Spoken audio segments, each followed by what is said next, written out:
Well, greetings, students. I hope it's warmer wherever you are than here. It's really quite cold here.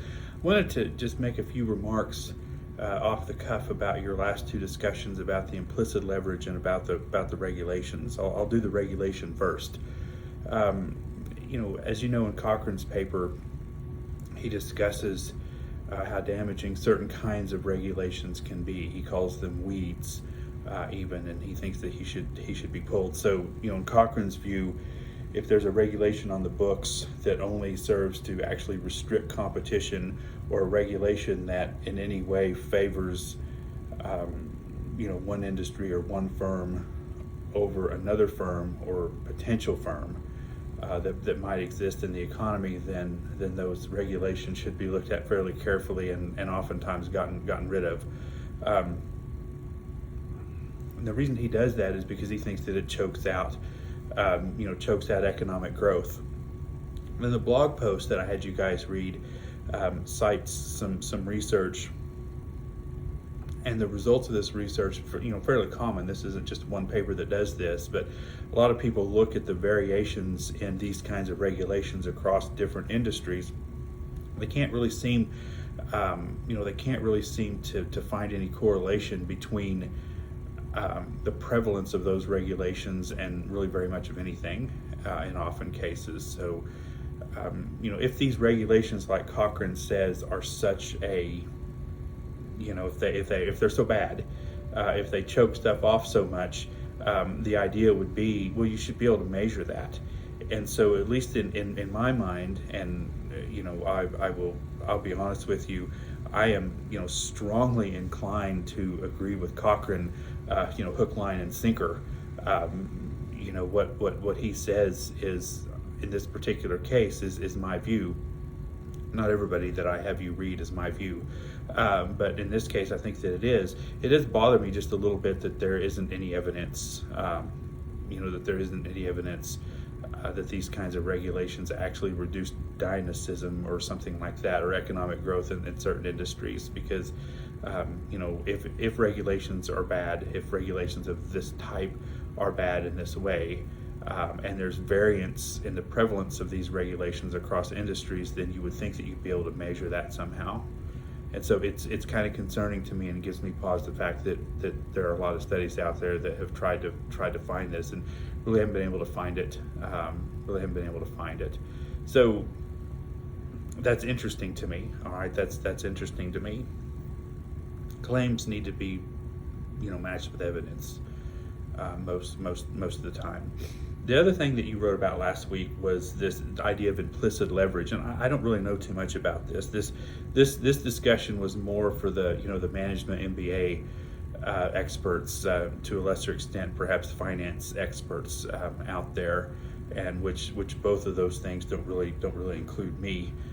I have extremely limited experience in finance. I have no experience formally in management at all. But I'd like to throw discussions out there that sooner or later are going to interest everybody in the class. I know there's a lot of MBA students in the class, so I try to ask some questions that might tickle their fancy, that might interest them more. But Cowan's idea is that every single firm out there will have something that is incredibly important to them in some ways that can't necessarily be put on the books. And I was kind of surprised that a lot of you sort of went the direction.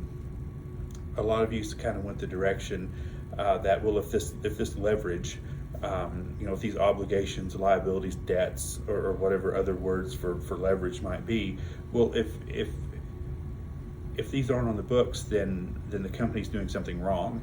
And a lot of you's discussion sort of went that direction. That hadn't occurred to me, all right, because the idea, at least the way I understood this article, this blog post, was that these things might not be able to be put on a balance sheet somewhere. And Cowan's point was this: if you don't understand these non-balance sheet aspects of a firm, then you might not understand the firm very well. So, to put it another way, Cowan is saying that you cannot learn everything important about a firm based on just looking at their books, just looking on their balance sheet.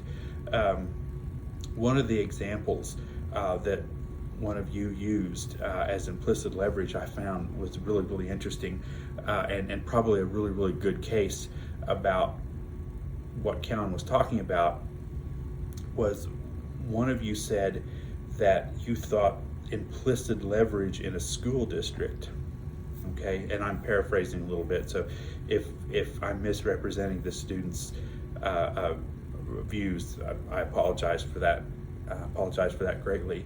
But consider a school district, and a school district needs to perform maintenance on its buildings, which is often very, very expensive, and is sometimes politically really kind of unpopular because it's not. You don't feel like you're getting anything, right? So if I have to spend money fixing my roof or something like that on my house, that really, really doesn't make me very happy, because I don't feel like I'm improving my life. I'm just maintaining what I already, what I already have. So those kinds of expenditures are really, really sort of disappointing to me, more than other kinds of expenditures are when I feel like I'm getting something. So this individual thought that the school district, or the school board, the school trustees, whatever it would be called in this particular area, was sort of using the fact that they knew that if push comes to shove, all right, the voters in the school district would vote a bond to approve maintenance for the buildings. Okay, the school board the board of trustees knows that if they need to do several $1 million worth of maintenance, they'll be able to go and get that bond. All right, so that fact made them reluctant to make more optimal or better plans for building maintenance. Does that make sense? Okay, and so how this would relate to Cowan is this. If you want to understand that school district's behavior with respect to maintenance, and perhaps with respect to everybody else, you have to understand that implicit leverage. And the leverage in this case is the fact that the board of trustees knows that the voters are going to come through when push comes to shove. Now that's not on that wouldn't be on any balance sheet anywhere, right? All right, but it's a very, very important fact in understanding that organization, that school district. Okay, the implicit leverage of the fact that the voters are in the trustees' back pocket. All right. Anyway, great discussions. I cannot praise you guys enough. Your assignments so far and your discussions so far have been just wonderful. On average, as a class, very detailed, very well thought out. I can honestly tell in this service, and this is self-service, but I honestly think that you guys are enjoying thinking about the topics of this class, which is my primary goal. So keep up the good work. If you're having fun, keep having fun, because I enjoy reading your stuff. All right, so I'll probably talk to you next time. Bye.